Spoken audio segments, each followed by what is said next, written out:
Morning prime में बड़ी खबर। पश्चिम बंगाल की मुख्यमंत्री ममता बनर्जी को गुरुवार को जलपाईगुड़ी में अजीब स्थिति का सामना करना पड़ गया। ममता बनर्जी के काफिले के सामने जय श्री राम के नारे लगे। जैसे ही उनका काफिला चलसा इलाके पहुंचा, वहां मौजूद बीजेपी कार्यकर्ताओं ने जय श्री राम के नारे लगाए। हालांकि इस घटना पर ममता बनर्जी ने कोई किसी तरह का रिएक्शन, कोई प्रतिक्रिया नहीं दी। चलसा इलाके में बीजेपी उम्मीदवार के समर्थन में बीजेपी की रोड मीटिंग चल रही थी। इसी दौरान मुख्यमंत्री का काफिला कॉन्वॉय वहां से गुजरा। बीजेपी कार्यकर्ता वहां मौजूद थे। बड़ी संख्या में जय श्री राम के नारे उन्होंने लगाने शुरू कर दिए। सीएम का काफिला वहां पर कुछ सेकंड्स के लिए रुका जरूर, लेकिन बिना कुछ कहे फिर वहां से सीएम आगे निकल गए। किसी तरह का कोई रिएक्शन, कोई प्रतिक्रिया मुख्यमंत्री की तरफ से नहीं दी गई। जलपाईगुड़ी पश्चिम बंगाल की तस्वीरें हम आपको दिखा रहे हैं, जहां लोगों ने, बीजेपी कार्यकर्ताओं ने जय श्री राम के नारे लगा दिए।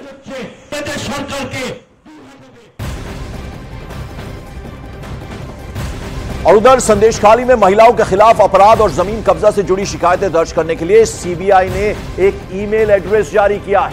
सीबीआई ने यह कदम कलकत्ता हाईकोर्ट के आदेश के बाद उठाया है। सीबीआई का दावा है कि ईमेल एड्रेस sandesh.khali@cbi.gov.in संदेशखाली के लोगों के लिए महिलाओं के खिलाफ अपराध और जबरन जमीन हड़पने की शिकायत दर्ज कराने के लिए एक मंच के रूप में काम करेगा। कलकत्ता हाईकोर्ट ने, आपको बता दें, 10 अप्रैल को संदेशखाली में महिलाओं के यौन उत्पीड़न और जमीन पर कब्जे के मामले की जांच सीबीआई को सौंपी थी।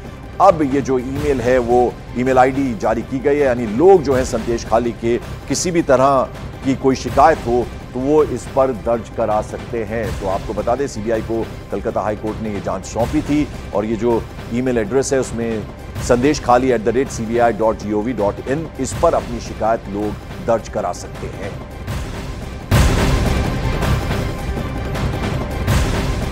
मॉर्निंग प्राइम में बड़ी खबर। प्रधानमंत्री नरेंद्र मोदी पर दिए गए मीसा भारती के विवादास्पद बयान पर सियासी घमासान मचा हुआ है। बीजेपी ने मीसा भारती के बयान को आड़े हाथों लिया और उन पर सवालों की झड़ी लगा दी। बीजेपी अध्यक्ष जेपी नड्डा ने भी मीसा भारती के बयान पर पलटवार किया। उन्होंने कहा कि विरोधी पार्टी के नेता मोदी जी को गाली देते रहते हैं। जेपी नड्डा ने कहा कि विपक्ष की हताशा अब चरम सीमा पर है और वो लोग निराशा की वजह से ही ऐसी बयानबाजी कर रहे हैं। जेपी नड्डा ने कहा कि जो लोग खुद बेल पर हैं वो आज मोदी जी को गाली दे रहे हैं। अभी मीसा भारती ने, अभी का ये इतने फ्रस्ट्रेटेड हो गए हैं। आप बोलते हो मोदी मोदी मोदी, और ये मोदी जी को गाली देते रहते हैं। कभी सांप, कभी बिच्छू, कभी क्या कभी क्या।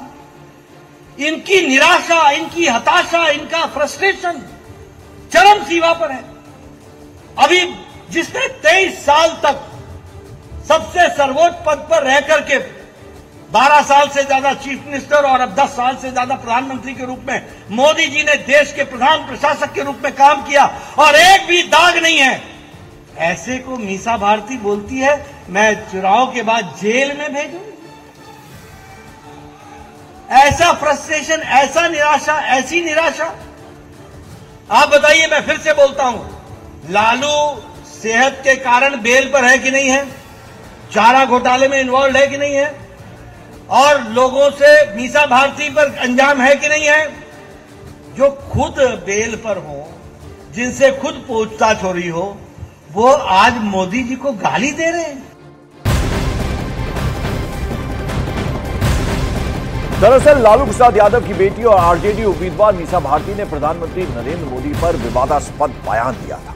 उन्होंने एक चुनावी कार्यक्रम में कहा कि हम सत्ता में आए तो प्रधानमंत्री नरेंद्र मोदी जेल जाएंगे।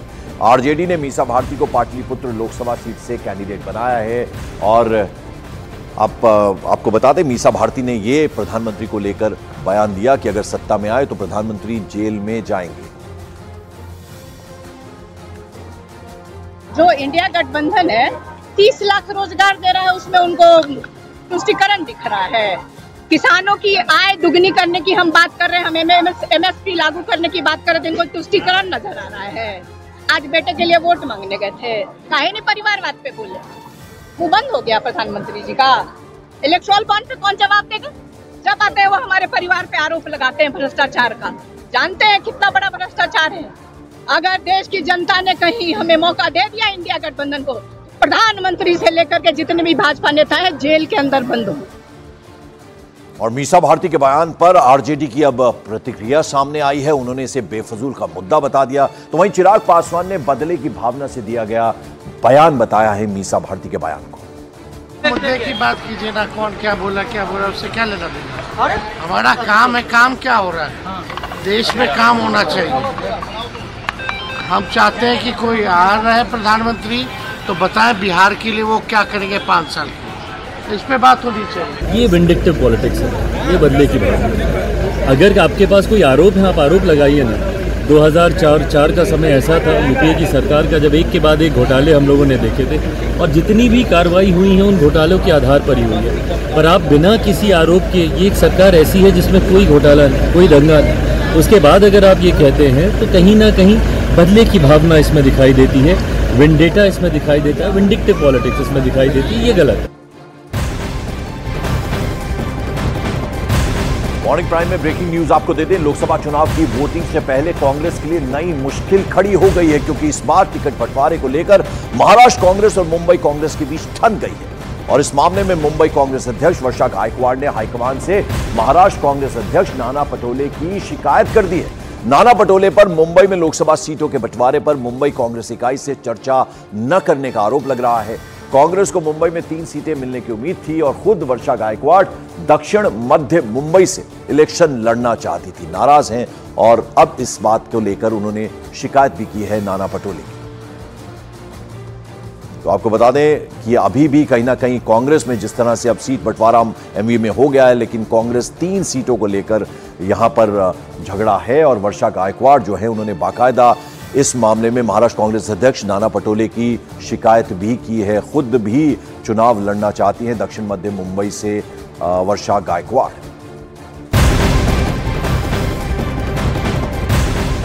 और अपनी शिकायत को लेकर मुंबई कांग्रेस के नेता आज दिल्ली भी पहुंचेंगे। मुंबई कांग्रेस के अध्यक्ष वर्षा गायकवाड़ के साथ कई नेता दिल्ली में पार्टी आलाकमान से मुलाकात करने वाले हैं। इस दौरान मुंबई में कांग्रेस को 3 सीटें दिए जाने के मुद्दे पर भी चर्चा होनी है।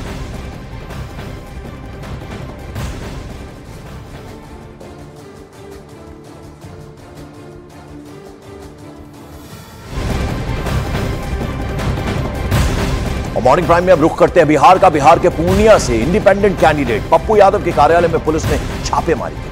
बड़ी संख्या में पुलिस बल लेकर एसडीपीओ वहां पहुंचे थे। घटना की जानकारी जब पप्पू यादव को मिली, फौरन वो अपने चुनाव कार्यालय पहुंचे।